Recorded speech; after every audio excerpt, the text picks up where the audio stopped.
Hoje vai ser sobre a fé que salva. Amém?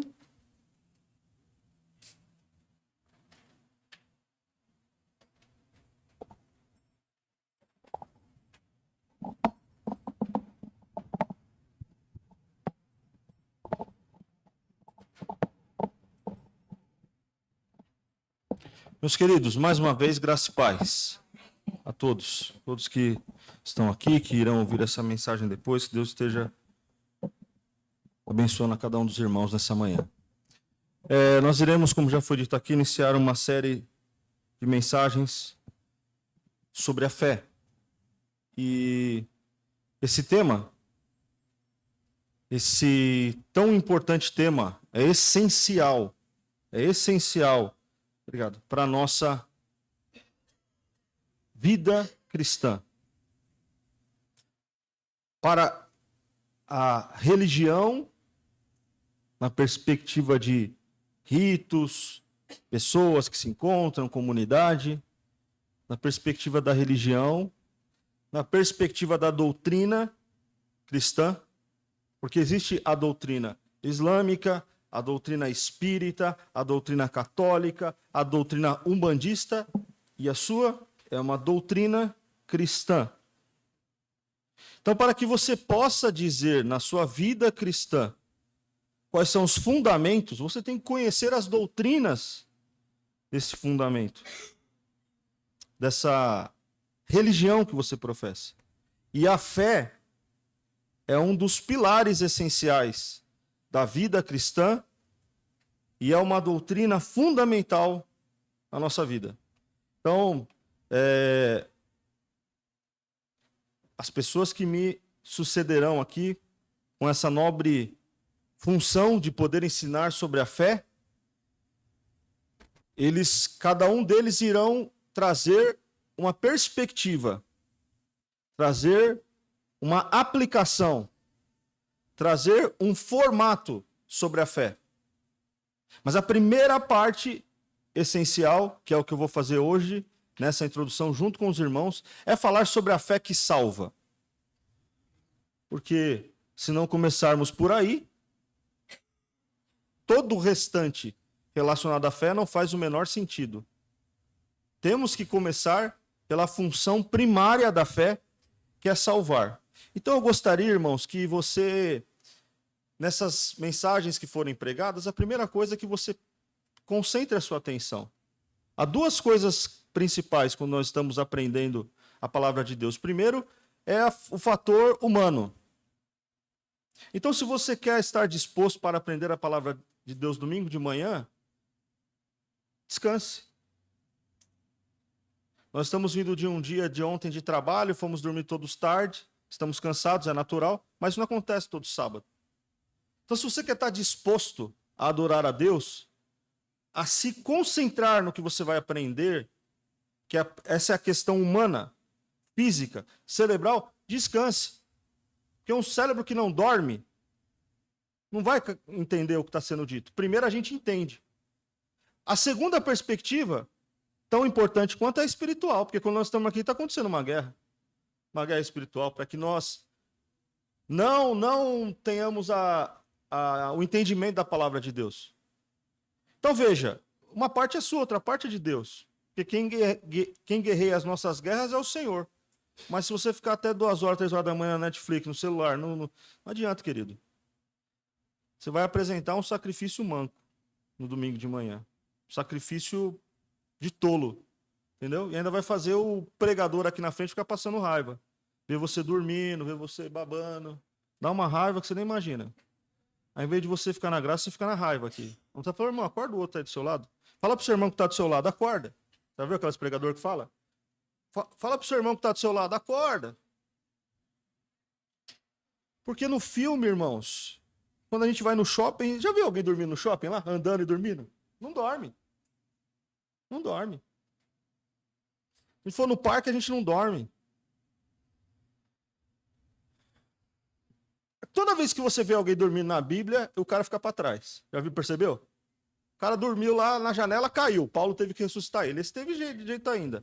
Mas as virgens que dormiram lá e não tinham azeite, o que aconteceu com elas? Ficaram para trás.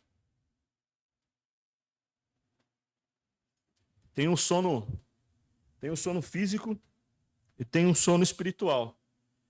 E quando você está fazendo as coisas espirituais, está sendo vencido pelo sono físico, você está demonstrando que as coisas espirituais para você não está tendo muita importância. Entendeu? Então, por que eu estou falando isso? Porque nós estamos começando uma série de um assunto fundamental. E você vai sofrer todas essas guerras, físicas e espirituais. Se você não tiver um compromisso, uma disciplina com isso, você vai perder algo que é fundamental para a sua vida. A pessoa que vai pregar aqui, ela já tem um julgamento sobre ela mesma, porque ela já aprendeu. Então ela vai transmitir. Então ela é responsável pelo que ela está falando e pelo que ela está transmitindo. Mas pelo que vocês estão ouvindo e fazendo, ele não é responsável. A Bíblia fala sobre o atalaia. Se o atalaia vê o inimigo e não gritar, o sangue de todos que morreram está sobre ele. Mas se ele vê o inimigo e gritar, quem não ouviu o atalaia é responsável. Sabe por quê? Porque você pode observar que tem duas situações para quem está pregando. O atalaia, ele vaza. Nem ele morre, se ele não falar, e os outros também. E se os outros morrerem, ele também não morre, porque ele viu, ele foi o primeiro a sair. Então, quando você está estudando uma mensagem para pregar, você é o primeiro a ser impactado. Você é o primeiro a ter que aplicar aquilo na sua vida e salvar a sua vida. Paulo vai dizer a Timóteo: cuida-te de ti mesmo e dos que te ouvem, mas começa primeiro por ele, cuidando dele. Então, saiba que as pessoas que virão aqui trazer essa mensagem, nessa série de mensagens, elas já fizeram um exercício sobre o texto, já fizeram um exercício sobre a sua vida, já tem um desafio sobre a si mesmo. Agora, quando ela passar a mensagem, aí o desafio é sobre você. E se você não entender que há um combate espiritual para que você não absorva, você vai ficar no deixa a vida me levar. Estamos aí próximo ao carnaval. Deixa a vida me levar, vida leva eu. O problema é que pode levar para o inferno. Né? O vai descer pode ser para o inferno, né? Mas vai descer para o inferno. Tem que tomar cuidado. Né? Enfim, dado essa maravilhosa introdução, vamos ler o versículo 8 de Efésios capítulo 2, mais uma vez.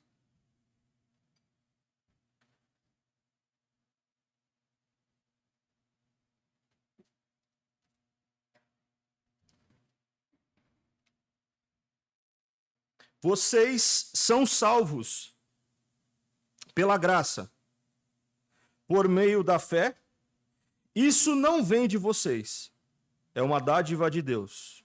Vamos ler novamente. Vocês são salvos pela graça, por meio da fé. Isso não vem de vocês, é uma dádiva de Deus. Não é uma recompensa pela prática de boas obras, para que ninguém venha a se orgulhar. Pois somos obra-prima de Deus, criados em Cristo Jesus, a fim de realizar as boas obras que Ele de antemão planejou para nós. Amém? Graças a Deus. Irmãos, é importante nós fazermos algumas reflexões. Não precisa responder aqui, mas se quiser responder, fique à vontade. Mas se não quiser também, não tem problema. São perguntas reflexivas.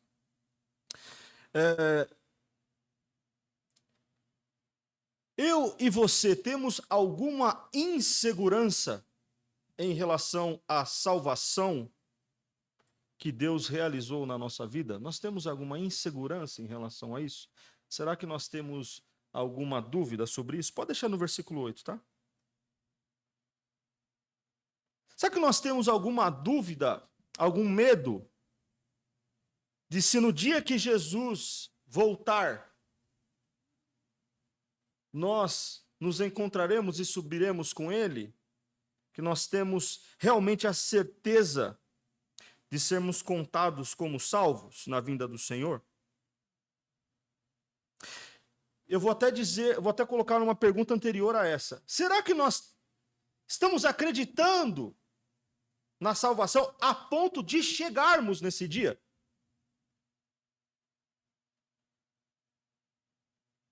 Em termos práticos, em algum momento você sente um medinho se você é salvo? Sente alguma insegurança? Em algum momento sente dúvida? Em termos práticos você tem certeza da sua salvação? Fato, irmãos, é que nós não podemos ter margem de dúvida e de insegurança em relação à nossa salvação. Nós não podemos. Não podemos ter dúvidas nenhuma no nosso coração e na nossa mente sobre a salvação de Deus para nós. Se alguém perguntar a você, você é salvo? Sim. Você tem dúvidas disso? Não. Por que você tem tanta certeza disso? Ou outra pergunta, você acha mesmo que existe céu e que você vai morar no céu? Sim. Enfaticamente, irmãos, nós precisamos responder isso e crer nisso e confirmar isso todos os dias no nosso coração. Por quê? Porque o texto bíblico que nós acabamos de ler, ele revela isso claramente para nós. Esse Efésios 2:8. Claramente é revelado isso para nós, que nós somos salvos por Deus pela sua graça, por meio da fé, e eu vou explicar um pouco sobre isso. E nós precisamos ter muita clareza disso, porque senão nós caímos no risco de termos uma ignorância espiritual. E a Bíblia, irmãos, não dá margem para nós termos ignorância espiritual. Se nós temos ignorância espiritual, é porque nós não estamos olhando para a sabedoria que está na Bíblia e da revelação bíblica que está colocada para nós claramente. Claramente. Por que às vezes temos dúvida e insegurança? Porque somos ignorantes espiritualmente em relação à revelação. E aí, algumas pessoas vêm trazer perguntas e dúvidas capciosas, e como você ou eu, muitas vezes não temos um fundamento alicerçado na palavra para solidificar o que dizemos e cremos, é colocado alguma ideia, alguma dúvida que mina a esperança e que traz ao nosso coração ignorância. Se você não leu o livro Peregrino, que é um dos livros mais lidos também, além da palavra de Deus, a Bíblia é o primeiro, o Peregrino está entre os 10 livros mais lidos do mundo. No último capítulo do Peregrino, eu vou contar o fim, porque eu preciso contar por causa do contexto aqui. Mas a beleza do livro não está no fim. Está na jornada, na peregrinação, ok? O que acontece no final? Quando o cristão e a esperança estão chegando para entrar no céu, quem está vindo atrás dele é a ignorância. A ignorância persegue eles até o último estágio de entrar no céu. E o cristão e a esperança entram no céu e ao olhar para trás vê a ignorância sendo jogada no inferno, no abismo.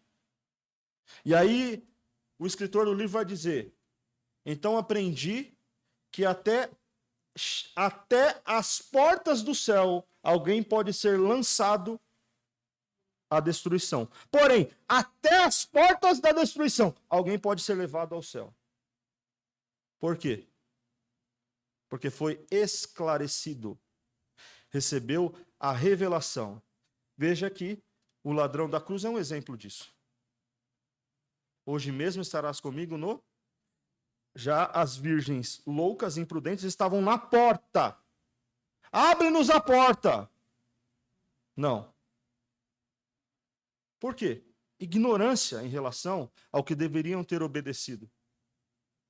Então, não existe possibilidade de você ter dúvidas no seu coração sobre salvação, porque se houver, você está perdido. Se tivesse dúvida da salvação, é nítido que você está perdido.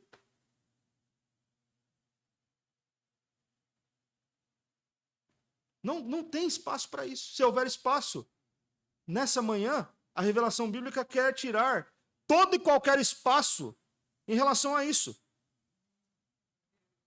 É isso que nós temos que perceber. E é nesse ponto que você precisa fundamentar a sua fé.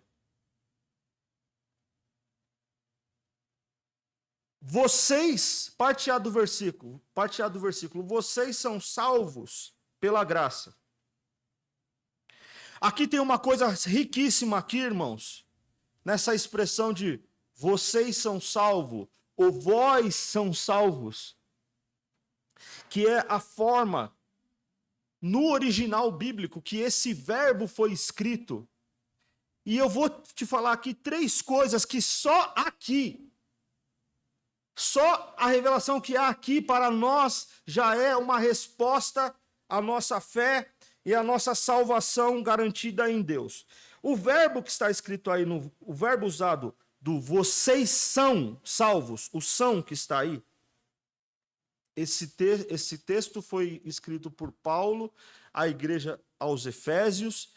Era o povo que nós conhecemos na Bíblia, que somos nós, que são os outros povos chamados de gentios, e a forma que eles recebiam essas cartas escritas era no grego. Então, no grego que foi utilizado aí, o que quer dizer é muito mais do que nós entendemos no português de são salvos. Aí foi escrito, a condição que foi escrita aí está no presente, está na voz passiva e está no indicativo. E eu vou te explicar isso, porque senão você vai perguntar para mim, o que isso faz diferença na minha vida em fevereiro de 2025? Presente, voz passiva e indicativo. Eu vou te explicar. A primeira coisa que quer dizer essa palavra salvos, a tradução do grego para essa palavra salvos, olha a profundidade. Salvar, preservar, libertar, curar e resgatar. Quando está sendo dito nesse texto, vocês são salvos, o significado que quer dizer aí é o seguinte: vocês são salvos, vocês estão preservados, vocês estão libertos, vocês estão curados, vocês estão resgatados. Nós passamos no texto assim, rapidamente, vocês são salvos. Ah, que bom. Não, querido, essa salvação e esse sentido desse verbo aqui de salvação é muito mais profundo. A salvação está trazendo cura, está trazendo libertação, está trazendo resgate e está trazendo preservação. Sabe o que é uma coisa preservado? É uma coisa guardado, uma coisa protegido, é uma coisa que está sendo conservado, é uma coisa que está sendo cuidado. Você é preservado pela salvação de Deus. Você é salvo, você é curado, você é liberto. Agora eu disse para você também que esse texto, esse verbo, ele está no presente. O que quer dizer aí? Está escrito, vocês são salvos. Mas o que está no original escrito é, vocês estão sendo salvos. Sendo salvos. Vocês estão sendo salvos. Não é uma coisa que ela aconteceu no passado, ela está acontecendo no dia de hoje, ela vai acontecer daqui a 1 ano, ela vai acontecer daqui 5 anos. Se nós vivermos 20 anos, nós continuaremos sendo salvos. O presente aqui desse verbo é: vocês são, estão, foram, estarão sendo salvos, libertos, curados, preservados e resgatados. O são aqui não é simplesmente aconteceu lá no passado, ok, beleza, pus o digital de salvação aqui agora. Não, querido, não. É uma ação contínua.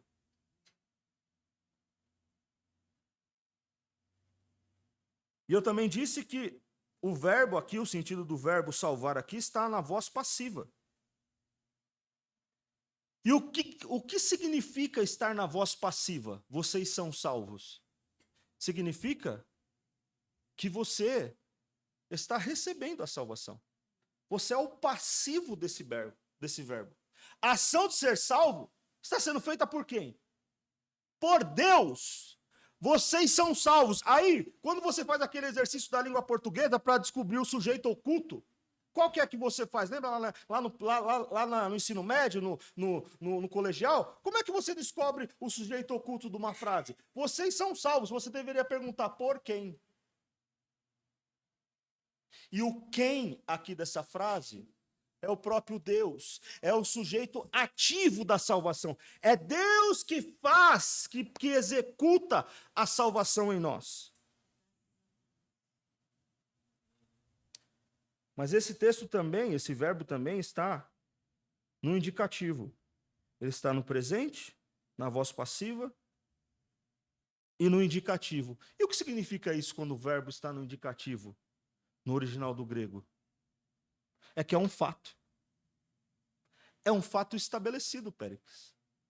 Vocês são salvos? Não tem como mudar. É um fato estabelecido, indicando que essa ação não muda mais. Se nós lermos em Números 23, 19, está escrito assim: Deus não é homem para que minta, nem filho do homem para que se arrependa. Porventura, tendo ele prometido, não o fará? Ou tendo falado, não o cumprirá?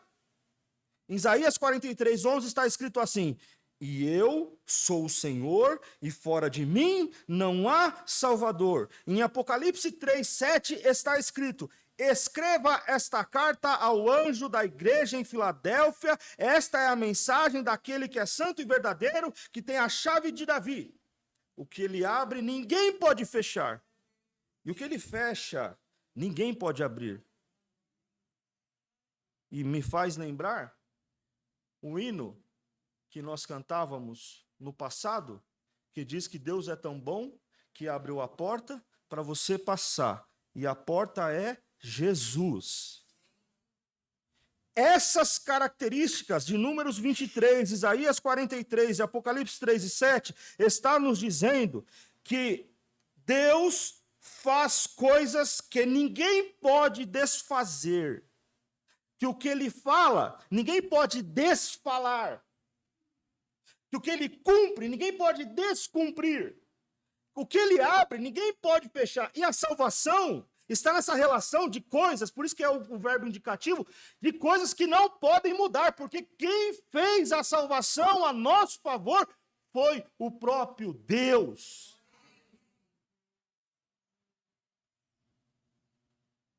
Bom, eu te falei todas essas coisas aqui. E aí eu vou te perguntar, você é salvo? Ah. Por que você é salvo? Mas por quê? Por que você é salvo? Isso aí é o como, eu estou perguntando por quê. Porque Deus te salvou. Porque Deus fez a salvação. Porque Deus é o agente que proporciona a salvação e ninguém pode desfazer isso na sua vida. Então não depende de você. Não depende. Não tem como desfazer a salvação de Deus na sua vida. E de novo, é a salvação que engloba a cura, a libertação, o resgate, a preservação, e aí vai te levar para uma salvação que é diária. Você foi dormir ontem, você estava salvo, você acordou hoje, você está salvo. Se você acordar daqui uma semana, você está salvo. E se você não acordar, você também está salvo. É contínuo. E com a certeza aqui do verbo indicativo, como foi escrito aqui, não dá para mudar. A obra de salvação é realizada por Deus pela sua própria graça, por meio da fé. Então nós precisamos entender, irmãos, do que exatamente fomos livres e qual é a condição de condenação que nós estávamos. Porque se nós fomos salvos, de novo, exercício de pergunta, se fomos salvos, fomos salvos de quê? Fomos salvos da onde? Fomos salvos de quem? Porque é isso que vai tornar maravilhosa graça, irresistível graça, poderosa graça, imutável graça a nosso favor. Quando a gente entender o que era o contrário disso. Porque aqui eu encontrei a solução.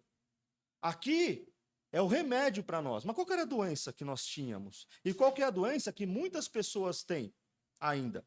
Quais são essas doenças? Qual é essa condenação?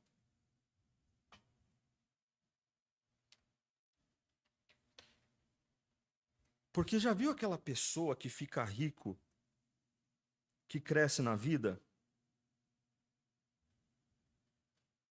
e esquece de onde veio? Tem muito crente assim. Que ele esquece do ato contínuo de salvação, do que ele foi condenado, do que ele está sendo salvo, do que ele deixou de viver. E aí ele vira o crente pavão. Que é o que o texto combate também, que são as obras. É aquele crente que ele conta um monte de coisa que ele faz, que Deus fez, e não sei o quê, das revelações que ele tem, e não sei o quê. Aí quando você olha para o pé dele, é aquele pé feio de pavão. Por quê? Porque ele esqueceu de onde ele veio. Ele esqueceu quem ele é. E aí ele fica trazendo para si mesmo essa glória, que só pode ser dada a Deus. Então, quando nós lembramos aqui do que fomos salvos, é para não nos esquecermos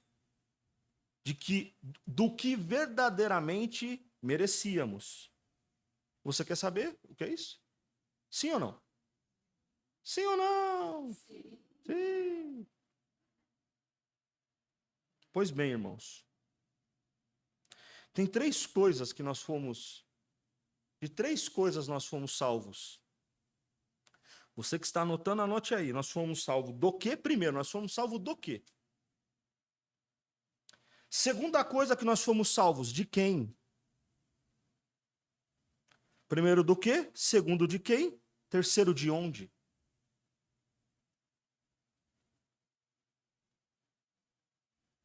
Primeira coisa que fomos salvos. Do que fomos salvos? Da morte espiritual e do pecado. Do que fomos salvos? Da morte espiritual e do pecado. Segunda coisa da qual fomos salvos.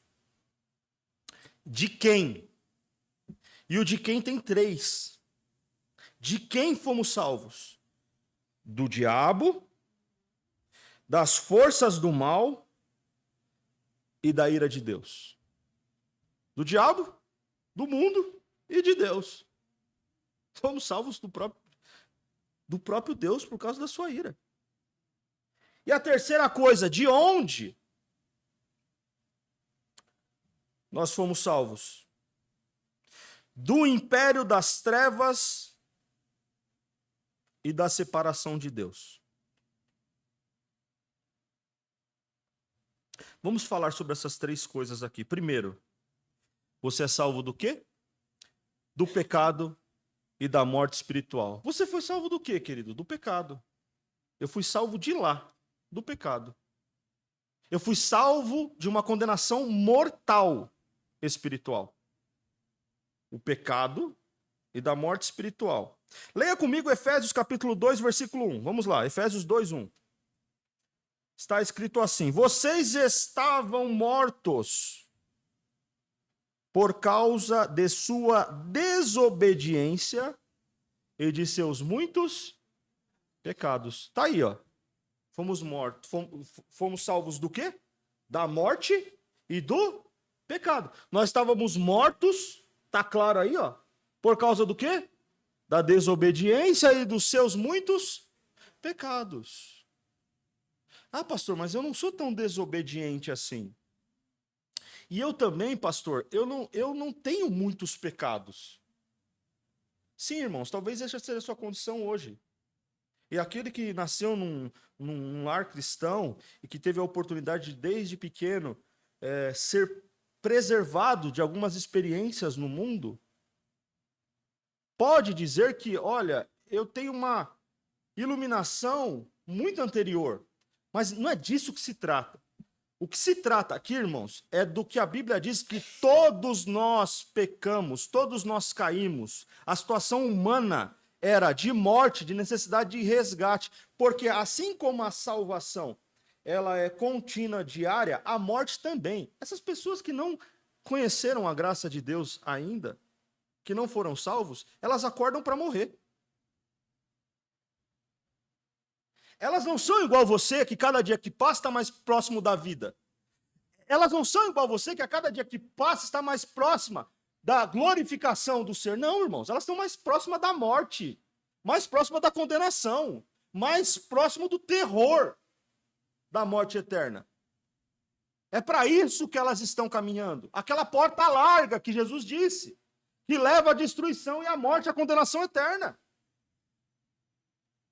Então, assim como nós continuamente, diariamente, somos salvos, transformados, resgatados, preservados, o contrário disso é a morte.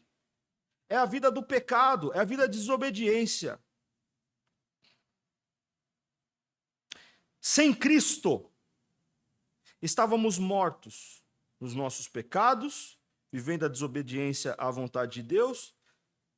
Portanto, a salvação, a primeira característica da salvação é que ela é um resgate da condenação da morte espiritual que é causada pelo pecado. Romanos 6:23, pois o salário do pecado é a primeira coisa que você foi salvo, da morte, do pecado, da condenação eterna.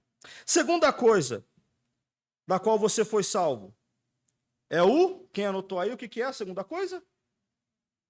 De quem? Muito bem, de quem você foi salvo? Do diabo, do poder do mal e da ira de Deus. Rapaz, tinha bastante gente contra mim, hein? Aqui essa tríplice aliança aqui, eu não tinha chance. Efésios capítulo 2, versículo 2 e 3, a continuação do mesmo capítulo que nós estamos. Nos quais costumavam viver como o resto do mundo, obedecendo ao comandante dos poderes do mundo invisível. Quem é o comandante dos poderes do mundo invisível? Ele é o espírito que opera no coração dos que se recusam a obedecer. Opera onde? E o coração está onde? Está dentro, né? É a mente, né? É a parte interior. É a alma escravizada. É o espírito opresso. Então, querido, quem não tem Jesus morando dentro de si, conduzindo a sua mente, não tem em cima do muro. Ou é luz, ou é trevas. Ele está dizendo que essa daqui era a nossa condição antes de vir para Jesus. Ele é o espírito que opera no coração dos que se recusam a obedecer. Todos nós vivíamos desse modo, dessa maneira, desse jeito, dessa forma, segundo os desejos ardentes e as inclinações de nossa natureza humana. Ponto até aí. Até aqui está falando do diabo, do mundo e do pecado. Agora, você vai descobrir que Deus tinha um problema com você. Éramos, por natureza, merecedores da ira. Aí a pergunta aqui no texto, sujeito oculto, ira de quem? De Deus. Porque você acha que a ira do diabo é o problema, irmão? A ira do diabo é um problema? O problema é a ira de Deus, querido. O diabo só quer te destruir porque você é a imagem e semelhança de Deus. É só por causa disso. Agora, quando você tem a própria imagem, o próprio Criador irado contra você, você tem que perguntar a pergunta do Chapolin Colorado. E agora? Quem poderá nos salvar? Quem poderá nos defender se o próprio Deus está contra nós? Então, nós éramos merecedores. Sabe o que nós merecíamos? A ira. Nós fomos salvos de quem? Do diabo. Quem anotou aí? Do diabo? Da força do mal? do mundo, né, da força do mal, e da ira de Deus, irmãos. Nós somos salvos disso.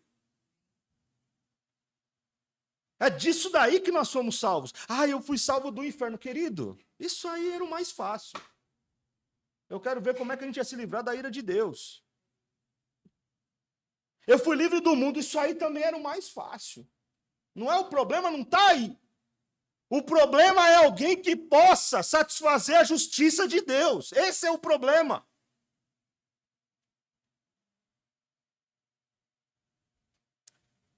Paulo fala então que antes da salvação nós estávamos sob essa influência do comandante dos poderes do mundo invisível.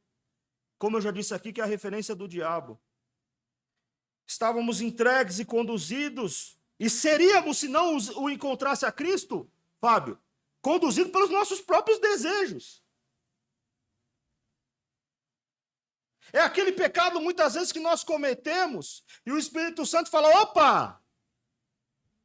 Tá errado. Isso aqui não é mais para você. Aí você dobra o seu joelho.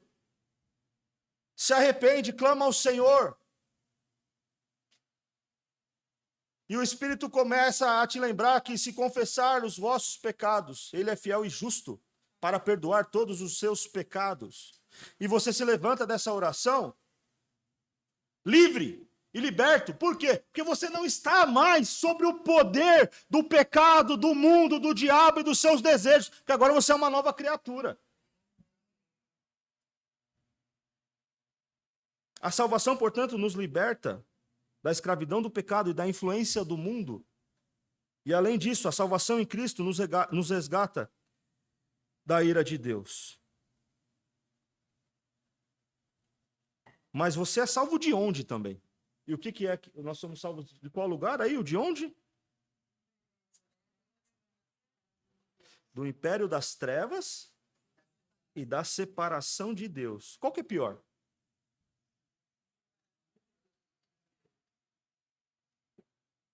Se está separado de Deus, está no império das trevas. Se está no império das trevas, está separado de Deus. Tostines vende mais porque é fresquinho, ou é fresquinho porque vende mais? Se está no império das trevas, não tem como chegar a Deus. Se está separado de Deus, é porque está no império das trevas. Então isso é um lugar, é uma condição espiritual. Por isso que aqui a pergunta que eu fiz é de onde você é salvo? O primeiro lugar que nós fomos resgatados foi um lugar chamado distantes de Deus. Onde que nós estávamos? Distantes de Deus, separados de Deus. Estávamos em uma condição que não conseguíamos acessar nenhuma via que chegasse a Deus. Já viu você perdido, celular descarregado, não tem mais mapa, não tem mais guia no porta-luva? Não tem lugar, não tem um posto para você perguntar. Está lá no meio da estrada. Você já à noite. Vamos piorar a situação. Combustível terminando. Já, né, irmã? Olha lá. Já temos um caso aqui. Temos outro caso ali. Então, era assim que nós estávamos em relação a Deus. Sem rumo, sem direção, sem conhecimento, sem entender que precisávamos ir em direção a Deus. Trevas. Esse lugar é o lugar chamado sem Deus, sem Cristo. Nesse mesmo capítulo, no versículo 12, está escrito da seguinte forma: naquele tempo, vocês viviam afastados de Cristo. Não tínhamos os privilégios do povo de Israel e não conheciam as promessas da aliança. Viviam no mundo sem Deus e sem esperança, e no bom português, sem era e sem beira. Vivendo de promessas, de expectativas, de falsas expectativas, de falsa ilusão. Será que é assim que estão as pessoas sem Deus? Andando como ovelhas sem pastor, sem saber o que, como a Bíblia diz, o que há na sua mão direita, o que há na sua mão esquerda. Trevas, não tem entendimento, a mente fechada. Isso é a condição, é o lugar sem Deus. Mas eu falei também que existe sem Deus e sem Cristo, mas existe o reino das trevas. Nós fomos salvos de lá, desse lugar. Colossenses 1, 13 e 4. Colossenses 1, 13 e 4. Ele nos resgatou, ele nos... Lembra que eu falei que lá no começo, lá que a salvação, o significado da palavra salvação lá também é resgate? Vós sois salvos, vós sois resgatados. Ele nos resgatou do poder das trevas e nos trouxe. Ele nos resgata e ele nos traz para o reino do seu Filho amado, que comprou a nossa liberdade e perdoou os nossos pecados. Então é como se a irmã Vanilde e o Pérez estivessem nesse lugar que eles estão lá perdidos, de repente chega um helicóptero da SWAT, com a luz assim, aquela luz grande assim, iluminando todo o terreno assim, ó. O helicóptero... O que é isso? Não, querido, eu vim te resgatar. A salvação é isso no reino das trevas. Não tem lugar, de repente você vê aqui baixando aquela luz, abrindo o terreno e falando, eu vim te resgatar. E eu vou te transferir para outro lugar. Não é assim que acontece nos filmes? É assim no reino espiritual, com muito mais intensidade. Muito mais intensidade. Essa transição da morte para a vida, do império das trevas para o reino de Cristo, é uma mudança do estado de espírito da pessoa e do estado de existência. O crente tem esperança. O crente, na salvação, nesse resgate de trevas para a luz, muda a sua forma de viver. Por isso que a metamorfose que o crente vive, ele não vive igual aos outros. Por isso que a mudança de mente é automática. Ele não pensa igual aos outros. Ele começa, onde tem problema, ele vê oportunidade. Aonde vê perdição, ele vê salvação. Aonde vê condenação, ele vê resgate. Aonde ele vê escassez, ele tá terra seca, ele não, mas tem poço aí, pode cavar que vai dar água. A forma de viver do crente é diferente, mas não é só a existência, é espiritual, é a eternidade. Ele vai viver aqui dessa forma, mas eternamente com Deus. Porque ele foi resgatado do reino das trevas do reino das trevas para o reino do seu Filho amado, para a sua maravilhosa luz. Por toda essa condição que nós não podemos nos salvar, está aqui as condições. Porque, irmãos, o que você poderia fazer e o que eu poderia fazer contra a morte espiritual e o pecado? Nada. O que eu posso fazer sem Deus contra o diabo, contra as forças do mal e contra a própria ira de Deus? Também nada. Como que eu, igual foi o exemplo que foi me dado aqui, como que eu posso achar um caminho se está tudo escuro, se eu estou perdido? Se eu não tenho uma direção, como é que eu vou achar uma saída? Também não dá. Por isso, irmãos, que a salvação é algo que só Deus pôde fazer por nós. Só Deus pôde executar esse maravilhoso ato por nós através da graça. Nós não conseguimos nos resgatar. Nós não podemos pensar que conseguimos ou conseguiríamos fazer alguma coisa em relação à obra da salvação. Então, como nós podemos acessar e compreender essa maravilhosa graça? Já que eu não posso fazer nada em relação ao auto de salvação, como que eu posso acessar e compreender essa maravilhosa graça? Como que nós, seres humanos, agora resgatados por Deus, salvos, libertos, não estamos mais no poder do pecado? O diabo para nós não é uma ameaça. A ira de Deus não existe mais. O mundo não nos domina. Não estamos mais perdidos, estamos no reino da luz. Como é que a gente pode acessar esses mistérios? Como? Como? Crendo pela fé. Pela fé. Ora, se eu não tenho nenhuma ação em produzir a salvação, como é que eu posso acessar então ela? Pela fé. Entende como a fé é algo fundamental? E essa série que vai ser pregada aqui sobre a fé é fundamental? Porque não adianta nada a gente saber tudo isso e não conseguir acessar. Não adianta a gente agora ter a compreensão de tudo isso e não saber como é que põe em prática. Não adianta. A fé, e aqui é a primeira mensagem, que é a fé que salva, ela é fundamental para a nossa vida espiritual. E é a segunda parte do versículo, do nosso versículo básico, é Efésios 2, outro. Volta lá, João.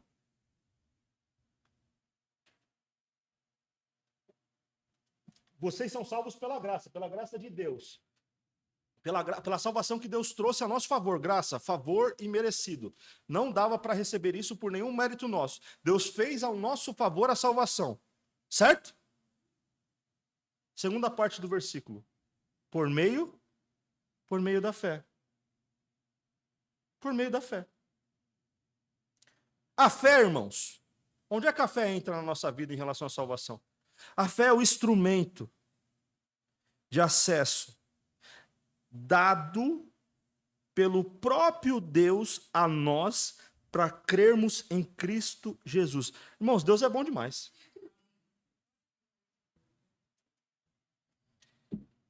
Deus é maravilhoso. Deus é misericordioso. Deus é amor. Deus é bondoso. Deus é gracioso. Deus ama a sua criatura. Deus é soberano, Ele é onipotente, Ele é onipresente, Ele é onisciente, Ele cria a situação, Ele cria os meios e Ele nos entrega. Porque Ele olha para nós e fala, não, Douglas não vai crer em mim. Douglas precisa de um instrumento para crer em mim.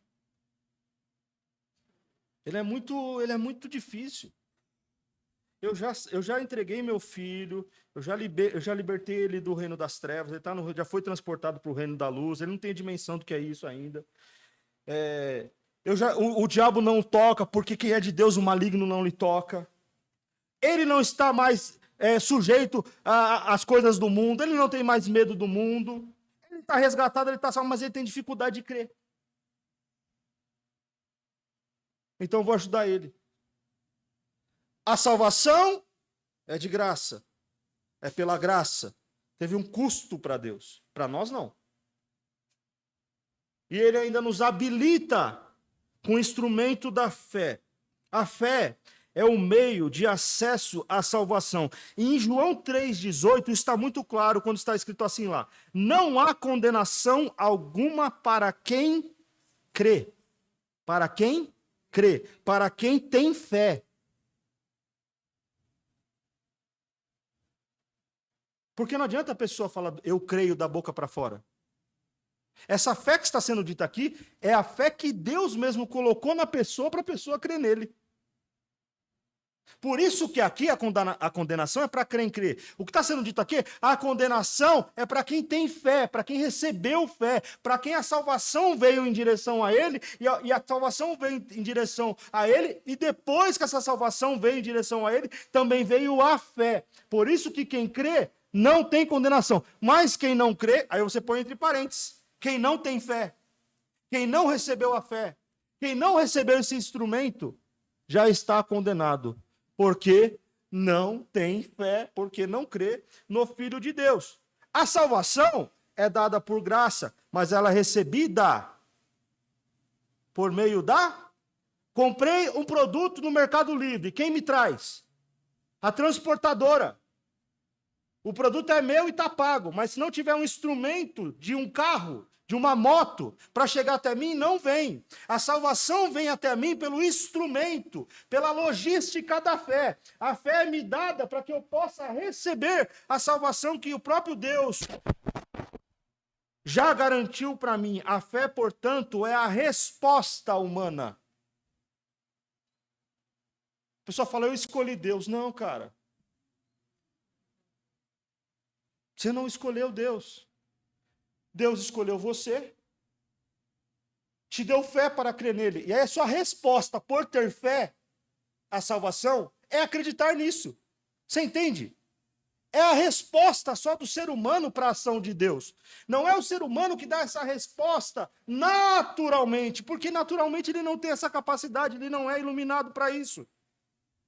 A fé, portanto, é a resposta humana à oferta divina da salvação. Ela, como eu já disse, é o instrumento pela qual Nós aceitamos a graça de Deus. Aí você fala, nós aceitamos a graça de Deus, então tem uma ação minha. Não. Você está simplesmente sendo impulsionado, é irresistível a graça de Deus, a salvação, porque a fé está colocada no seu coração. E onde é que, vou fazer um parênteses aqui, onde é que as pessoas se perdem? Porque quando elas têm esses componentes, elas começam a fazer boas obras. Mas as boas obras, como vai dizer os versículos 9 e 10, já estavam preparadas para nós fazer. Então, se você tem salvação, você tem fé, você foi resgatado por Deus, e agora você é parte de Cristo, e Cristo é parte de você, naturalmente você vai fazer as boas obras que estão preparadas. E a religião pega essas boas obras para dizer o seguinte: então, agora que eu estou fazendo as boas obras, eu sou salvo. E aí começa a colocar nas coisas que faz com a mão o certificado de ser salvo. Mas e quando você é impossibilitado de fazer as coisas? Quando você não tem dinheiro para dar para quem precisa, para dar de oferta? E quando você está doente numa cama? E quando chegar aqueles anos que você não vai mais conseguir vir na igreja subir uma escada, como acontecia com a minha sogra? Ela não é mais salva? Por isso que boas obras está condicionado a primeiro ter salvação e a primeiro ter fé. Porque Deus vai usá-lo para fazer as boas obras aonde Ele quer. E por isso que a Bíblia diz que os anciãos, os velhos, até na sua velhice, darão frutos. Não são obras que salvam.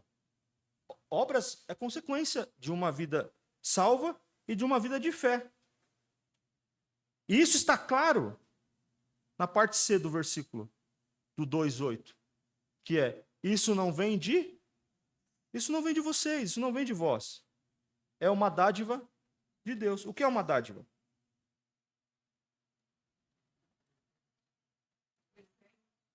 Um presente. Um presente para quem não merece. Quem é que gosta de dar de presente para quem não merece? Não, irmão, a gente dá presente já pensando no nosso aniversário. Vamos ver o que vai dar no meu. Vou dar isso aqui para a irmã Vanilde e quero ver no meu o que ela vai me dar. Hã? Mês que vem. É mês que vem, irmã Vanilde? Já? Aí, ó, já tá lembrando já. Hã? Presente para quem não merece não existe, querido. Mas na salvação, na graça de Deus existe. No amor de Deus existe. No caráter de Deus existe. Ele não vai... Eu vim para os doentes, eu não vim para os sãos. Para os que se sentem santão. Isso não vem de vocês, é uma dádiva de Deus. Quem deu a salvação foi Deus. Quem é a salvação? Presta atenção. Quem deu a salvação é Deus. Quem é a salvação é Jesus Cristo. E o instrumento de Deus para crer no Salvador é a fé. Deus dá essa graça manifestada por Jesus Cristo, e a forma que essa graça se manifestada em Jesus Cristo, que é a graça do Pai revelada, encarnada, Jesus Cristo. A forma que nós temos, a única forma que nós temos de crer nisso é através da fé. E quem deu a fé? Então, começa em Deus, termina em Deus. Observe, a fé não é algo que nós podemos criar ou gerar por nós mesmos, como está dito aí, nesse versículo, mas é um dom de Deus que nos capacita a crer. A fé, irmãos, ela não vem antes da graça, mas a fé é a resposta à graça de Deus. Eu creio porque me foi apresentado porque Deus me deu fé. A graça de Deus vem primeiro, e a fé é a resposta a essa graça. A salvação não é algo que conquistamos pela nossa fé. Eu creio muito, por isso que eu sou salvo. Eu tenho muita certeza. Não é o nível da sua certeza. Não é o nível da sua fé. Preste atenção.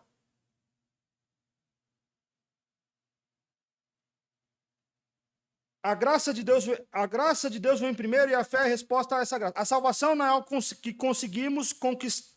Desculpe, a salvação não é algo que conseguimos conquistar pela nossa fé, mas é algo que estamos recebendo a salvação como um presente de Deus. A fé que salva, portanto, não é a causa. Porque, irmãos, estão fazendo um exercício que se você tiver fé, você recebe. Se você tiver fé no voto, vai ter a resposta. Se você subir no monte, vai dar certo. Se você descer no monte, vai dar certo. Se você morar no monte, vai dar certo. Se você fazer o sacrifício dos 318, dos 524, dos 729, vai dar certo. Se você ficar 21 dias no jejum de um... Não, irmãos. Não é esse exercício, esse esforço espiritual de fé que está garantindo para você e para mim a salvação. Não, a fé, portanto, não é a causa da salvação. A fé é a ferramenta, é a condição para que nós possamos experimentar. Nós precisamos ter experiência com a nossa salvação. Nós precisamos desenvolver a salvação. Nós precisamos receber. A salvação é o primeiro passo para habilitar todas as outras coisas que Deus tem para nós nessa vida. E para habilitar isso, é necessário crer. É necessário ter fé. O que Jesus responde para Marta e para Maria? Se creres, verás a glória de Deus. Jesus falou, vocês farão obras maiores. Ou seja, já está num estágio à frente da salvação. Você só pode fazer obras maiores. Você só pode receber dons, exercitar ministérios pelo instrumento da fé. Então a fé não é para dar a chancela, a garantia da salvação. Não, a garantia da salvação, a chancela da salvação está em Deus e está em Jesus Cristo. Por fim, e finalizo. Resumo do que nós falamos aqui e aprendemos nessa primeira parte dessa série. Primeiro, a salvação começa com a graça divina. E a fé é a resposta humana que aceita esse presente. Segundo, a fé não vem antes da salvação, antes do encontro com a graça. A fé não vem. Mas isso não torna ela menor. Porque a fé é essencial para acessarmos a salvação oferecida por Deus em Cristo Jesus. É necessário que creia. Terceiro, não podemos nos gloriar na nossa fé. Não tem a ver com as nossas obras e com o resultado da salvação. Pois ela é única e exclusivamente um dom de Deus. Então, o que nós podemos nos orgulhar? Por essa salvação e por essa fé que está em nós e por sermos chamados eleitos, escolhidos, salvos, santos, justificados. Pelo que nós podemos nos orgulhar? Nós podemos nos apegar. Jeremias 9:24 nos traz essa resposta. Aquele que deseja, Jeremias 9:24, aquele que deseja se orgulhar, que se orgulhe somente disso, de me conhecer e entender que eu sou o Senhor, que demonstra amor leal e traz justiça e retidão à terra. Isso é o que me agrada. Eu, o Senhor, falei. Amém, irmãos? A salvação nós não produzimos, a fé que foi colocada em nós não produzimos, as boas obras já estão preparadas. O que Deus quer de nós? A resposta está aqui. Que nós nos interessamos, nos dedicamos a conhecer a Deus e a entender. E quando nós paramos um tempo, como nós estamos parando nessa manhã, para entender a salvação, quem gerou a salvação, do que nós fomos libertos, do que nós deixamos de ser, como é o nosso amado presidente, descondenado, não é? Assim como Lula foi descondenado, nós também fomos descondenados. Só que de uma condenação muito maior. Não foi o Supremo Tribunal que nos libertou, não.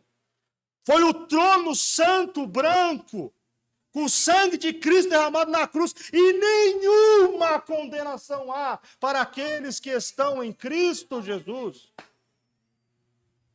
Não é só o Lula que é um descondenado, você também é. Mas quando você encher a boca para falar do Lula, é um descondenado. Você fala, eu também. Fala, o quê? Mas você também? Não! Eu estava condenado, começa a pregar. Eu estava condenado ao inferno, à morte, às garras do diabo, no reino das trevas, mas Deus me transportou para o reino da sua maravilhosa luz. Quem pode me tirar de lá? Ninguém. Quem pode me separar do amor de Cristo? A morte? A fome, a espada, o que me separará do amor de Cristo, do amor que está em Cristo Jesus? Nada, absolutamente nada, pois em todas essas coisas somos mais do que vencedores. Diga, Marli. Nós éramos o Barrabás. Nós éramos o Barrabás. Era a gente que deveria estar lá naquela cruz. 2 ladrões e um Barrabás. Só que o Barrabás saiu pelas portas do fundo. E já pensou nós chegarmos no céu e encontrarmos com ele? Rapaz, porque não é possível, né? Isso não ter tocado a mente de Barrabás. Era eu. E que isso toque a sua mente nessa manhã, né? Era eu, mas vós sois salvos pela graça por meio da fé. Isso não vem de vós para que ninguém se glorie, mas é dom gratuito, dádiva de Deus. A salvação não é nossa, a fé não é nossa, as boas obras também não é nossa, pois todas as coisas vêm dele, existem por meio dele, são para ele, e a ele seja toda a glória para sempre. Amém. Amém, irmãos? Amém. Nós estamos numa sociedade onde estão fazendo o negócio da fé. Onde a proposta da teologia da prosperidade tem sido cada vez melhor. E quando o irmão chega com um carro na frente da igreja, nós dizemos, nossa, ele é abençoado. E quando o outro chega de ônibus, a gente fala, esse aí não é abençoado.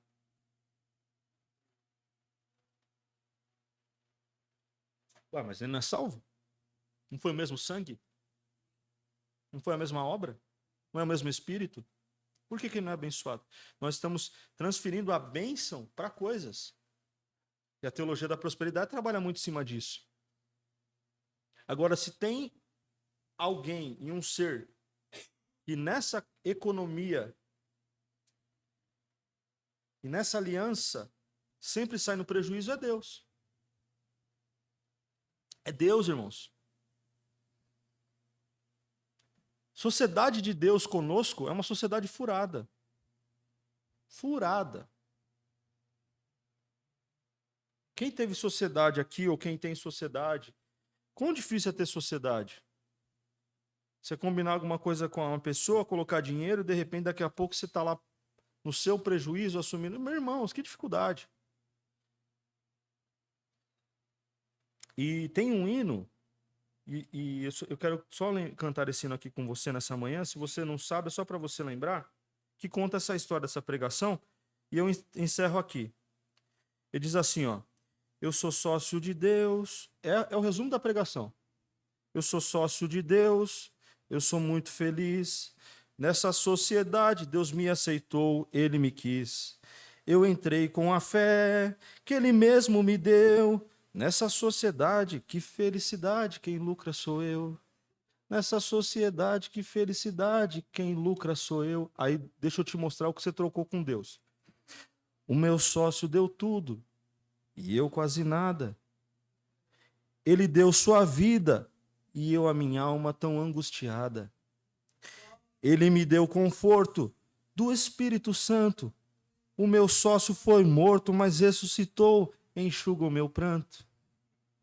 Ele me deu perdão e eu quebrantado dei o meu coração com satisfação, fui justificado.